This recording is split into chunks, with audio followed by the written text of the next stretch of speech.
Hey, everybody. I know I always say this, but it's always true, isn't it? Boy, do I have a great interview for you. Can you imagine playing in two great bands that have totally different kinds of music? In this case, Loren Gold, a keyboardist, he currently plays not only for The Who, but Chicago. I mean, that is such diverse music, such a big chasm there of music, and none of it easy to play. And this guy does it. He's also played with people like Hilary Duff and Kenny Loggins, and I mean, gosh, just so many different people. And this guy plays it so easily, and no higher education training either, like at Juilliard or Berkeley or any of those highfalutin places. This guy self-taught somewhat. He had lessons, but not formal training like you would have at school. Guy's phenomenal. He's a monster on the keyboards. And so he's been on my bucket list for a long time to interview. And just between both of our schedules, it just never worked out quite well at all until recently. Even recently, we had illness, and we had the holidays, and we had tours, or he did, not me.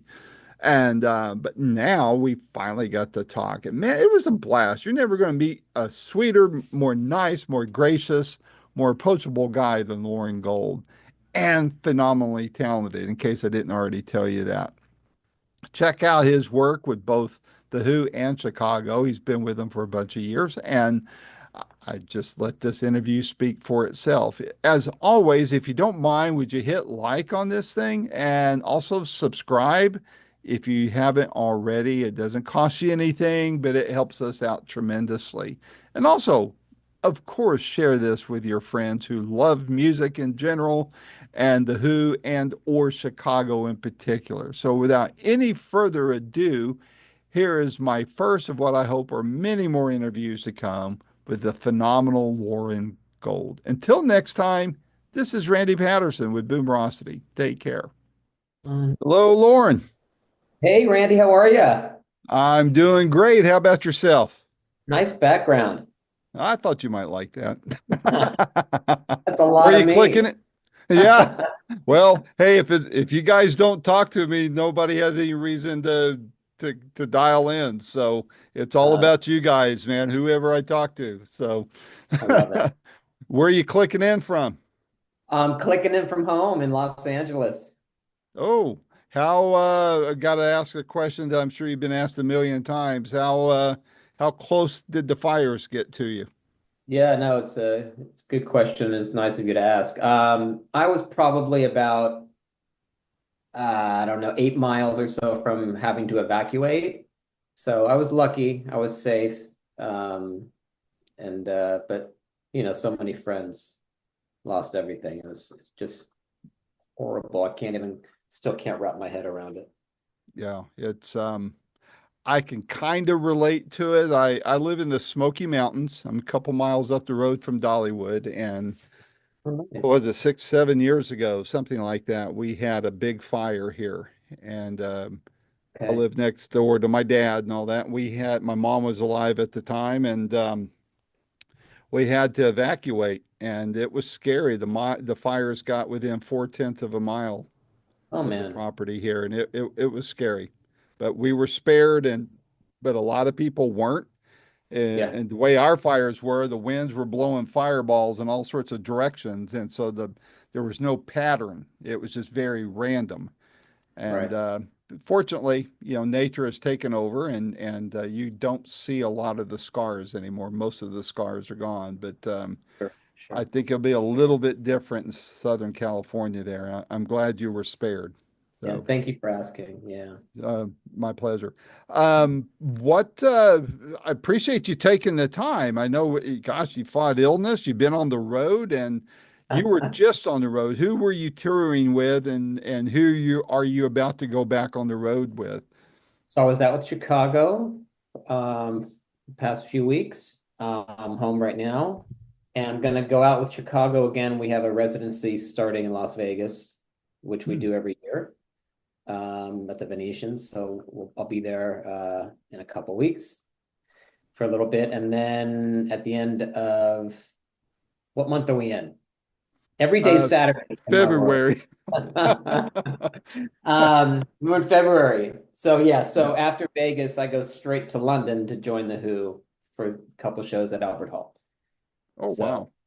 it'll You've be, played there a time or two, haven't you? I have, yeah, it's probably one of the top venues for me, yeah. Is it really? I was going to ask you that. What would be second to the Royal Albert Hall? Well, it's funny, I'm a big baseball fan. Grew up, Ah, loving baseball, and we played at Fenway Park once with the yeah. Who. So, there's so much history there. It's, it's holy ground, right? So Yeah, for we sure. we, For we baseball did a show fans, for sure. there and just being on the field. So that was, that if I actually had to take one, that would be my favorite venue. It's not really a venue, but Albert Hall's a proper iconic Yeah, venue, and yeah. it's in London. And so many people have played there. Gosh, I mean, it's Oh, just, that's just it. Literally everyone you can think of, all your favorite bands have played there. yep, absolutely. Yeah. And talking about the two bands you tour with, that's one of the reasons why I wanted to speak with you, Lauren, is you've got such a, I mean, looking at your career, you've had, you've played with Hillary Duff to Taylor Hicks and Yeah. Andy Moore and then Roger Daltrey, and now you bounce between The Who and Chicago. And I mean, how far apart can those two bands be? And yet you just very smoothly gravitate between the two and slip right in. I mean, that blows my mind. It really does. And that's I mean, here you have, the Who and their rock and their, they've had their musicals and all that. Then you have Chicago and all their intricacies and, what, 60 years now of playing. And the Who Yeah. is about that as well. I mean, Correct. golly, that's some talent, man. I salute you. That's Thank amazing. you. Thank you. So, and that confused me because when I first started following you, I was like, okay, that's the keyboardist for the Who. And then later I saw you were in Chicago and I was like, wait a minute. And then I started digging in to your career and it's like, holy crap. So Yeah. tell me a little bit about it. Was this something you planned or did you, I mean, talk to me about it. Is it difficult Yeah, when to, I was yeah, when I was 5 years old, I said I'm gonna be in Chicago and the Who at the same time. Dreams do come true. No. that's right. I mean, you never know where things are gonna go, right? Hmm. Um, I certainly didn't plan it. That would have been amazing. But I guess, I've been with the Who, I've been with Roger for a while now, for like 15 years. So that was kind of, Hmm. I've been with them for a while. And Chicago came along um, at a time where I wasn't actually on the road, like I was home for a month or two, and I just kind of was called in to sub for Chicago to take over for somebody who was ill. Um, and then one thing led to another, and then you know here I am. I stayed on to become a band member of Chicago. Hmm. So it's I feel very blessed and fortunate to be playing this music. I mean, both bands are so iconic, and I grew up listening to classic rock. I had older siblings, so I knew the music. So Right. it's like I kind of knew what to bring to a certain degree, but at the same time, it's just there's so much there, and you've got to wrap your head and your fingers around it pretty quickly. I can imagine. Now, how Was long it have you been with Chicago? well, almost 4 years? Wow. There's a Man. joke that my friends and I have. We always think that during one show, if I'm at Albert Hall with the Who, I might break into Saturday in the Park by accident, right? Or That might vice be versa. a little bit of a contrast there. Yeah, See, I told you we shouldn't have let him do it. That's They're playing Bob O'Reilly at Chicago concert. yeah, right. And I've been privileged to see both bands. I saw the Who only once, and that was before I launched Boomerocity. And then I've Yeah. seen Chicago several times, and I think the last three times you were with them. So Oh, I think you guys are going to be about an hour from me here in another month or so. I'm supposed to be going to that show over in Cherokee, South Carolina, oh, we'll have to visit one North on there. Carolina. Wonderful. I'll make sure that we'll connect and maybe before the Yeah. show we can bump elbows or something. So the, do you I've got to ask this. I know that when there's guys who play with different bands, you got Steve Lukather, he's got Toto and he's got Ringo. Yeah. Um, you've got Mark Rivera who bounces between Billy Joel and Ringo. Correct. Um, do you, and there's others like that. I mean, so many of you talented men out there that get called from by the best of the best, wanting you to be part of their bands.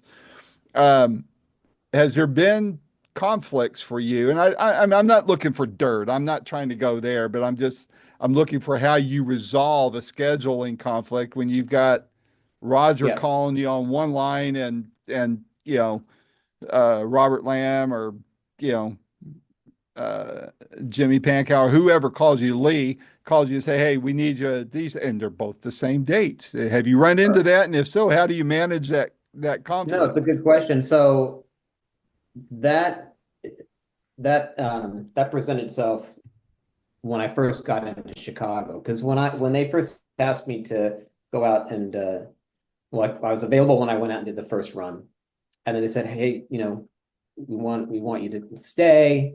We have another, here's the next run coming up, next leg, whatever you want. I'm like, I'd love to, but I already have, you know, agreed to do the Who tour. And they're like, no problem. And they were totally got it.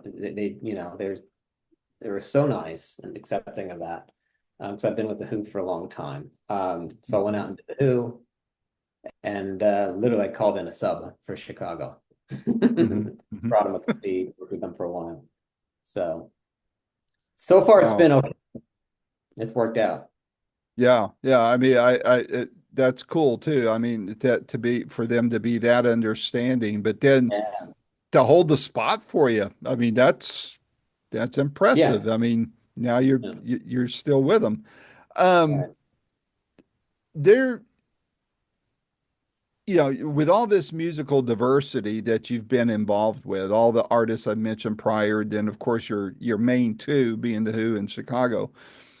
And this may seem like a obvious question, but I suspect the answer is probably going to be kind of deep, and that is, has the musical diversity that you've been so heavily involved with, um, all across your career, but especially with these two bands, has that created any kind of creative creative surprises for you? There's been challenges. I mean, there's been times where I've had to shred and dissect stuff more than other songs, if that's what you Hmm. mean. You know, Yeah. there's complex songs or structures with every group that I've been involved with. So, Hmm. um, you're not just going through the motions. So, I take everything seriously and try to do the best that I can. So I'm always learning something every time with everyone, you know. What I don't know if that what answers was your question. Yeah, sure, of course. Um, what, and I try to come up with questions that I know it's probably impossible to come up with questions you've never been asked, but I try to come up with ones you've not been asked as much. So with your career, it's going to that posed the challenge for me. But w working with the Who and Roger and all that, what were the biggest surprises you ran into musically and even professionally working with them, whether it's recording, touring, whatever the case may be, when you first kind of got your feet wet with them and all that, what surprised you most? Um, Well, with the Who, you're talking about the Who, correct? Right. Yeah. I mean, with the Who, it was, with Pete and Roger being behind them on stage, seeing them together on stage in front of an audience, it's so much power, so much intensity. Just the two of them, their presence and what they're giving out. Um, you know, I used to watch the early days, the kids are all right and all these live performances, Mm. and it's just epic power. And they literally bring that to the stage, just, the tension, their personalities, the way they deliver the music. It's incredible. So to witness that and to kind of fit in, weave my way in there somehow and finding the right spots, when to get in there and rock out with them, and when to just step back and let them go. You kind of got into the Who by way of Roger, right? I think that's what you said. Correct. Right. Was there a transition issue going from doing working with Roger on his solo work and then getting into the Who? Was Pete? I mean, and again, any question I ask you, please understand, I'm not looking for I don't like getting into controversy. No, That's it's not all who I good. am. But was there a vibe or something where Pete's like, all right, this is Roger's guy. I may have my own guy, but that Absolutely. obviously Right. obviously he liked you because you're still there and he's a force Right. to be reckoned with, right? So how Right. did that all work out for you? Well, I I was mean, very what comfortable with Roger at Mhm. that point. I'd been with Roger a few years by the time, I came into the Who. So of course there's like a whole new, now I gotta prove myself to Pete. And I was Roger's guy, of course. Mhm. Mhm. He did, I'd never worked with Pete before. He had heard good things about me, so I played with his brother in the band as well. Um, so there was some comfort there, but I'm kind of just like feeling it out and just, you know, you're hoping for the best. And sure enough, we rehearsed for a while. We did the first few shows, and then out of the blue on one day, he just wrapped his arms around me and gave me a big hug, and I felt welcomed. So that Cool. was nice. Cool.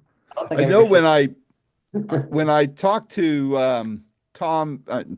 Matt Bissonette Yeah, last year, he and I exchange notes fairly regularly.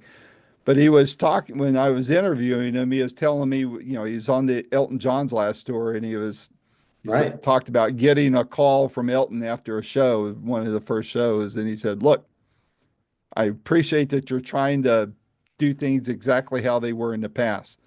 Put a little bit of you in there. I want that." And I thought, Elton's a tough person to please. I've never spoken with him.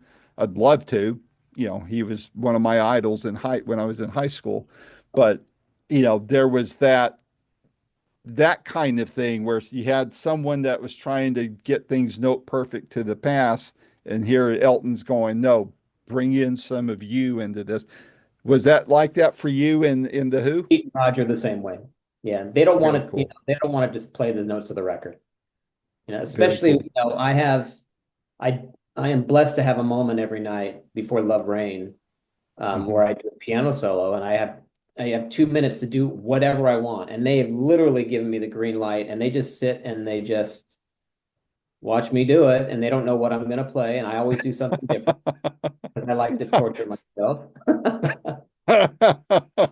Um, I remember Pete saying, you can play the same thing every night if you want. I'm like, oh, that'd be too easy. You guys would get bored.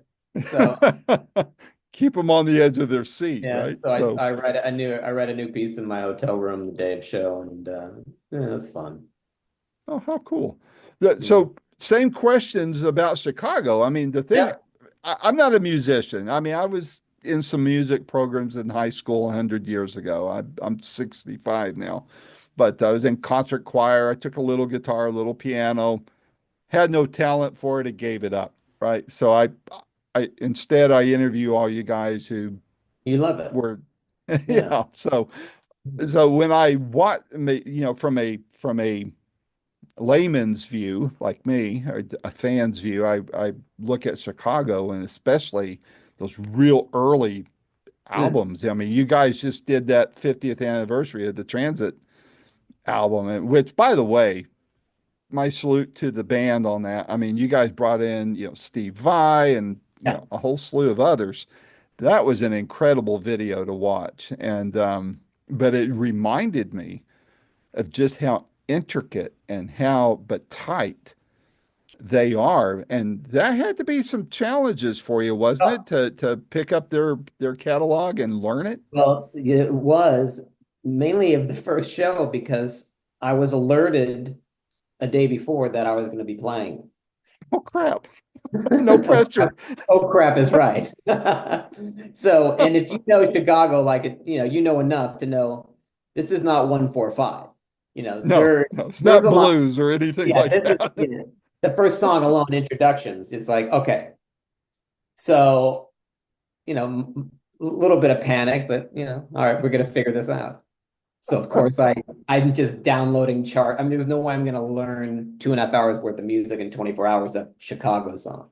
So I literally just shredded around the clock, downloaded charts, put it on an iPad, and all the David Foster stuff, inspiration, and hard to say I'm sorry and all this. And then, I mean, somehow I got through it. Did you have to wear like the pins or something for those first couple of shows? I mean, I honestly, this is crazy that you told that story because I've had nightmares. Again, I'm not a musician, nowhere close to it. I don't even, I love guitars, but I like them for their looks and their shape. I cannot play anything. But I've had these dreams where I've been hired to play for, different people. And I said, yeah, sure. And then I go, hold it. Why the crap did I say that? Because I can't play anything. But they went, and it's night of the show, and I'm stepping on stage. And I mean, the one that come to mind, I dreamed I was going to go play with Joe Bonamassa. It's like, geez, So I say that only to say that I can only imagine. I mean, you had to be a bundle of nerves. Or what did you do to psych yourself up to get through those first couple of nights like that on such short notice? You know what? I couldn't overthink it. I just had to show up and just go for it. I just had to go for it. Obviously I focused on the bigger numbers. That was just me. It's like that's where I spend the majority of my time. Hmm. Uh, but I plowed through it, and as I'm playing these songs that I don't know, but I know, you know, it's like I know them, but I don't know them yet. So Yeah. it's so you're playing through, just you and me. All right, I know the song. Oh, I didn't know that chord was in there. It's like so it was fine. I Hmm. literally relied heavily on the charts that I made those first few shows. Hmm. And it just the crazy thing about that first one too is Chicago, they play so much, we don't sound check. So we walk up on stage and boom. So I don't know what my mix is going to be like. I don't know. It's just like there were some issues there that we had to fix on the fly, which is Hmm. totally normal. Yeah. Uh, that first show was a bit insane. I can imagine. I've interviewed, gosh, when I first launched Boomerocity, first couple of years, I did an email interview with Robert, and then over the Yeah. last few years, I've interviewed Jimmy and Lee, Oh, and great. they're all great guys. To me, Yeah. they wouldn't know me from Adam, but they always very gracious to me and stuff. But I did watch the documentaries on them, and so they're. I mean, Great.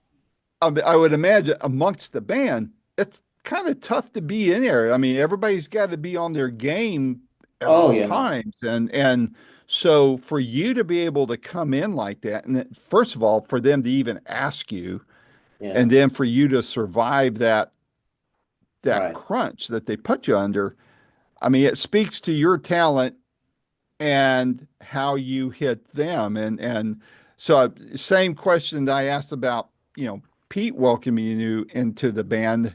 How was it for you transitioning into as a regular member of Chicago? It was they welcomed me right out of the gate.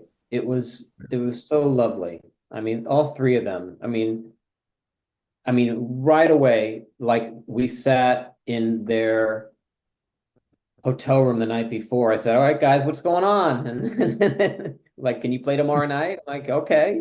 Anyways, but I played a little bit, and they're like, "It's gonna be great," and you sound great, blah blah blah.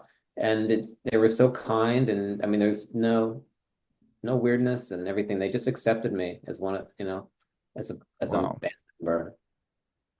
I would say, and I forgot one other I interviewed with the band when Keith was with the band. I think he was gone before you joined him when he It was was on in guitar. when I did that first run.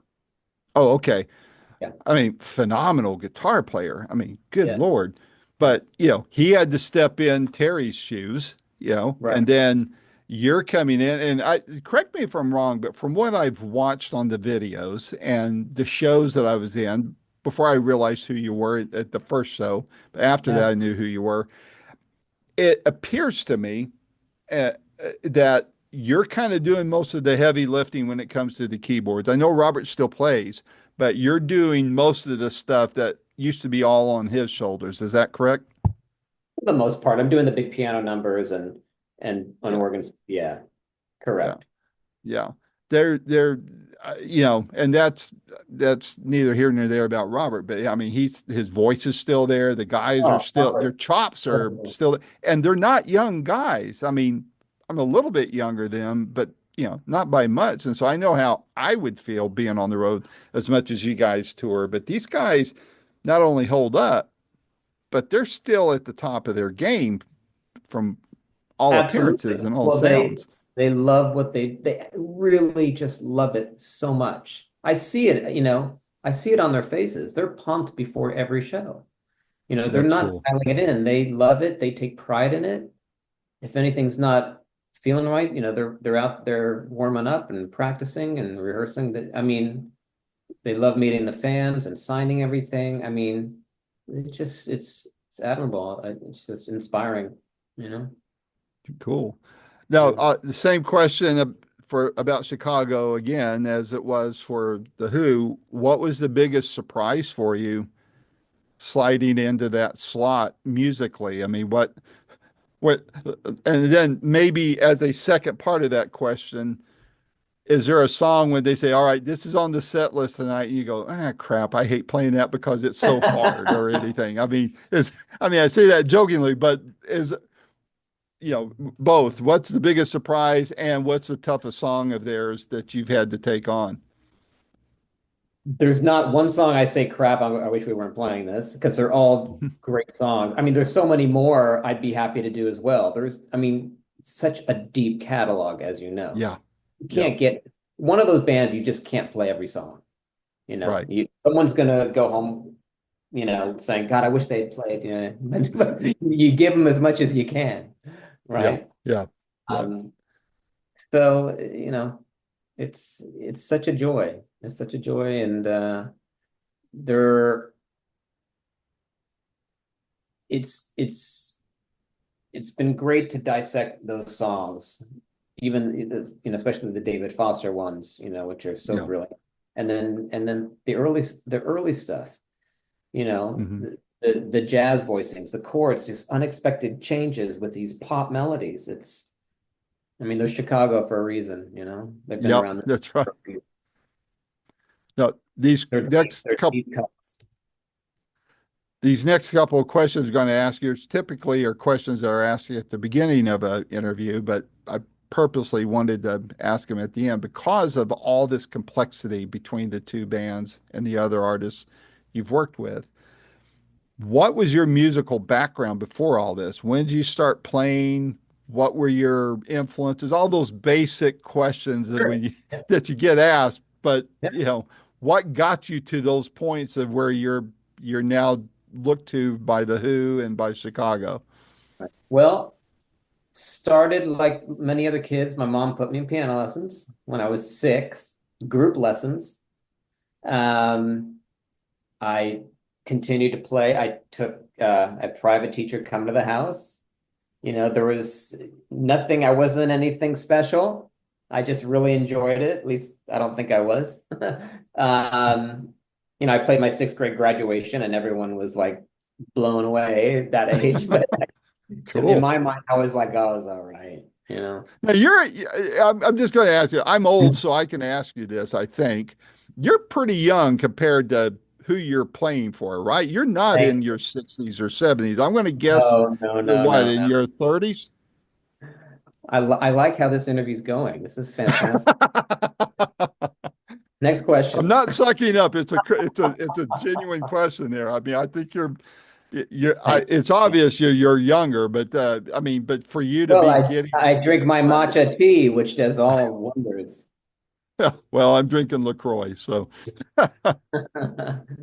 But literally, I had piano lessons. There was always music around the house. Everyone, I had siblings. Everyone played a little bit. There was the Beatle albums, which just floored me, like so many people. You know, I listened to the Beatles. I'm like, it was like a bolt of freaking lightning, and like that's what I want to do. I want to be Paul McCartney, right? You know, yeah, meaning, everybody did. yeah, right. Meaning, like, that's it spoke to me, and Mhm. there wasn't anything else I wanted to do at that point. So I grew Mhm. up on, just on classic rock. Um, older my brothers and stuff, and I loved it. So I used to listen to the Who. I went to go see the Who, as a kid. I stood in line to get tickets. It was like all my friends.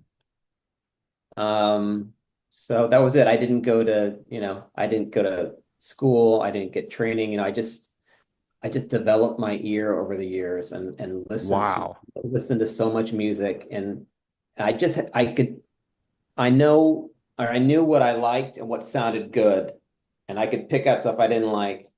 And it just I worked a lot on my own, after learning the basics. I played classical as a kid and did all the hand Mhm. and exercises and all that stuff. But I didn't get a degree or anything like that. I just, Wow. I Now that surprises school me because school I of hard figured you're knocks. going to say, I figured you're going to say Berkeley or Juilliard or something. Yeah. They wouldn't have Wow. let me in. So, so pulling out of away from these bands and all these people you have worked with, two-part question. Yeah. What, I mean, obviously you do other work when you're in between gigs. I imagine you get pulled into this studio, people wanting you to, Now and then, be a sure. Yeah. hired gun for their albums or, I do a lot of other studio type of work from home, which is great. I have a nice setup. I can track for people here. very cool. Yeah. What two part what haven't you done and who haven't you played with that before your career is over, which is going to be a long time from now, that you hope to be able to play with or a project you would like to do? Oh man. I mean, all the greats, who wouldn't want to play with one of the greats, you know? Yeah. Yeah. So, I've been so blessed, and I don't, I'm grateful for who I play with, and I've never made a hole in one, so I'd like to do that. Everybody would. Uh, So, but I thought of something. I didn't write this down. I should have thought of this earlier. yeah, go for it. Since you've been with Chicago and you've mentioned Foster quite a bit, Foster's a tough cookie. I know there was a little bit of friction between him and Chicago and all that. But have you ran into him on all this with your Chicago work? And No, what has he said, if you don't mind me asking? I've never met him. Oh, you never met him. Okay, I No, thought you for, said you for had. whatever, no, for whatever reason, we just haven't been in the same room at the same time. So I've never had any kind of interaction. Ah, well, that's Yeah. okay. That would be interesting if you Yeah. did. So, Yeah. but what's on your itinerary for the rest of the year? I know that, like I said, you're going to be playing in my neck of the woods at least once, and I've heard rumblings you may be actually hitting Knoxville as well, which is as close to me, but in a different Sure. direction. Yeah. That's with Chicago. So what's going on with them, with you and them, and with the Who this year in 2025? So we have a pretty good calendar with Chicago. Always working a lot with them. So we have dates that they've announced. I'm sure there'll be more. And then I have the Who shows in London, which I'd mentioned, and then we have a couple shows in Italy this summer. So, we'll just see how it plays out. But it's going to be a busy year. Wow. Well, good deal. When it's all said and done, man, how do you want to be remembered and what do you hope your legacy is? Oh man. Never been asked that.